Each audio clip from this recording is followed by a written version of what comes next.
So earlier tonight on Facebook, I posted a picture of the book that I'm currently reading. Wonderful book. For my Instagram. And everybody's main question is what makes Kyle Gilchrist, which is the main hunky cowboy in this story, so wonderful? It's easy. She is fearful and she has self doubt. And I'm only on page 256 of this amazing book. But he helps her overcome a lot in this book. Her two brothers don't really see the love that they have and question that and kind of walk away from it. And he's like, that's okay. You're my family. We're family. But she's still fearful and she thinks really deep down she's not good enough for him. So she's like, well, in 6 months, we're going to get an annulment. But he has showed her so much love and kindness. And it's very passionate. Don't get thinking that, it's for everybody. This book is very passionate. When I do the book review, I'm going to have to change a lot of words because of how much deep passion is in the book. But it's just one of those page turner barn burners you got to read, and he sets the bar so high for most men in everyday life that I don't think they can come back from it. But he I don't think they will end in 6 months. I think they'll still be married. Just saying. But we'll have to wait and see. He's had a lot of demons to overcome as well. His father is in ill health, but he doesn't really know his biological dad because his mom raised him this whole time by himself.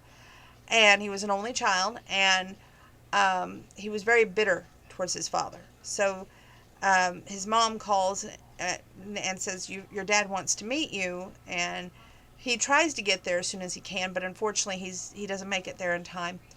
But he leaves him a great inheritance. And let me tell you, from a man that was going to struggle to start off his marriage on the right foot, so to speak, they're able to start the marriage off because they have this ranch, and she's more experienced at handling farm life than he is. He's more like a rodeo cowboy, and she's, everyday dirt and grime and everything. She's not into the glitz and glam of putting a lot of makeup on and trying to turn heads of all these men. And there's a section in this book where her friends, are like, well, if he said that about you, then you need to go out and enjoy yourself. So they do this girls' night out while they're playing poker, which they're supposed to be at the movies. Well, they take her to this down-home honky-tonk, if you will, and they dress her up. But yet she's afraid to take her coat off because she doesn't want all the attention from these men. Because she feels she's a married woman and she should only want the attention of her husband, as she should.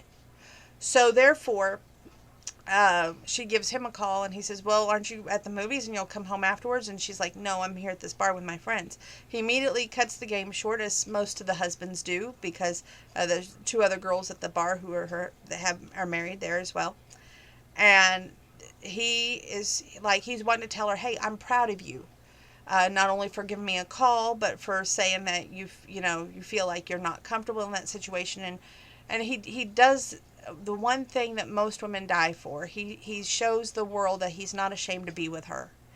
And he literally takes her back in there and dances with her. And then, of course they go home and it's more intimate. But for the most part, he's not ashamed to be with her. He's not like, oh, goodness, here I am with her. And he's good looking and she's always constantly telling him how many women he could have. But yet he turns that focus right back on her. And there's a part in the book where she brings up a time, an instance that he was with one of her friends and she knows it. And instead of getting evil or spouting off, verbiage that would make most women say, okay, there's a door, don't let it hit you on the butt. He turns it into a romantic moment between the duo. And it's like, wow. I mean, it just takes your breath away. The whole book does. But his behaviorism is the definition of pure love. And probably why the men out there in those states, such as Nevada, Montana, Arizona, probably have more successful marriages than here in, say, the Midwest. Just saying. But with that being said, I'm going to do a Irish blessing, and then I'm going to share 2 recipes with you. But I had to share some book thoughts with you, so I'm glad that I did. And yes, the book review will come probably later this week. I'm going to be so sad when I finish that book because it's been so good. But it's got to have another life. After I finish it, it's got to go to the candy kitchen. So that's where its next life will be. And I found out, though, in the cover of this book, I'm missing 2 books from the series. So you can bet your boots I'm going to be ordering those 2 books so I can also find out what went on in the other 2 books. But anyway, the Irish blessing is, may your pockets be heavy and your heart be light. May your good luck pursue your each morning and night. Irish blessing. Now, the strawberry shortcake recipe I found.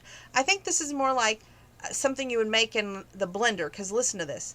1/2 cup of frozen strawberries, 1/2 cup of strawberry or raspberry sorbet, 1/2 cup of coconut milk, 1 cup coconut shortbread cookies crumbled, and 1 teaspoon toasted coconut. Now, in a blender, you combine your first 4 ingredients and blend for 30 seconds or until smooth. Top with the toasted coconut if desired. Serve immediately and makes 1 serving. So it only serves 1 person. So if you want a nice little shake, I guess, there you go. There's a shake recipe. That tea is hitting the spot. I've been talking too much. I was going to sing for you tonight, but I'm a little bit done in for. We've got a recipe that I found on Country America magazine, July, August 1990. And I wish I would have kept some of those magazines. But what I did at the time was we would go through magazines, take them to work, and they had a box in the break room. And I would donate magazines, and then the magazines would go for the whole floor and everybody else. So they always found another life as well. Had I known that some of those are probably collector items now, I would have kept them. Because if you go on to eBay, you can see the same magazines that my grandparents kept for years and years and years. And they're like up there in price. But anyway, I hope they're doing somebody some good out there. This apple chicken salad is a marinate and grill the chicken for this meal in 1 salad the day before. Your 1/2 cup of apple juice concentrate, 2 tablespoons of soy sauce, 2 tablespoons of salad oil, 1 tablespoon of white wine vinegar, 1 teaspoon dried savory crushed. Don't really know what this dried savory crushed is. Maybe it's some sort of spice. Okay. 4 medium skinless, boneless chicken breasts, halves, which is 12 ounces. 3/4 cup of Kraft Miracle Whip salad dressing. 5 cups of torn salad greens. 1/2 cup of broken pecans. 1/3 cup of red onion rings. And 2 medium apples cored and sliced. Prepare your marinade. Combine 1/4 cup of juice concentrate, the oil, soy, vinegar, and savory. Place the chicken in a plastic bag in a shallow dish. Pour your marinade over the chicken. Close the bag, chill for 4 hours, turning over once. Remove the chicken, reserving the marinade. Pat the chicken dry with paper towels. Grill on an uncovered grill directly over medium hot coals for about 20 to 25 minutes, turning once and brushing occasionally with a reserved marinade. Cut the chicken into strips. Cover and chill. Prepare your dressing. Combine the Miracle Whip, remaining juice concentrate, 1/4 teaspoon salt, and 1/4 teaspoon of pepper. Combine your salad greens, nuts, and onions. Arrange your chicken and apples over the greens. Drizzle with dressing, and it serves 4 people.